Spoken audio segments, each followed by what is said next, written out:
বেনাপোল স্থলবন্দর দিয়ে ভারত থেকে 2,31,040 পিস ডিম আমদানি করা হয়েছে। রোববার সন্ধ্যায় ভারতের পেট্রোপোল বন্দর হয়ে ডিমের ট্রাক বেনাপোল বন্দরে প্রবেশ করে রাতেই বন্দর থেকে খালাস করা হয়। ডিমের বাংলাদেশে আমদানিকারক প্রতিষ্ঠান ঢাকার হাইড্রোল্যান্ড সলিউশন এবং রপ্তানিকারক ভারতের এক্সপোর্টার শ্রী লক্ষ্মী নারায়ণ ভান্ডার।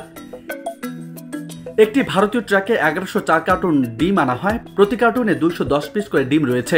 ডিমের আমদানি মূল্য দেখানো হয়েছে $11,172.6, যা বাংলাদেশি টাকায় 13,48,283 টাকা।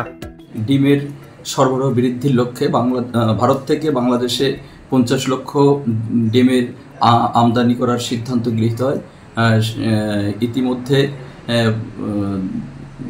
প্রথম চালান ডিম বাংলাদেশে আসে। দ্বিতীয় চালান গতকাল রাত্রে বেনাপোল স্থলবন্দর দিয়ে বন্দরে পৌঁছায় এবং ডিমের মান পরীক্ষা শেষে ডিম খাওয়ার উপযুক্ত হয়। ডিম বন্দর থেকে ছাড়পত্র প্রদান করা হয়।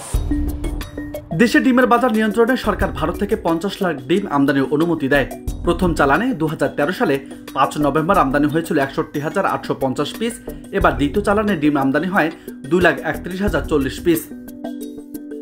এ বিষয়ে Benapole C&F agent Ratul international স্বত্বাধিকারী আব্দুল লতিফ জানান, ডিমের বাজারে অস্থিরতা নিরসনের জন্য আরও বেশি ডিম আমদানি করা দরকার।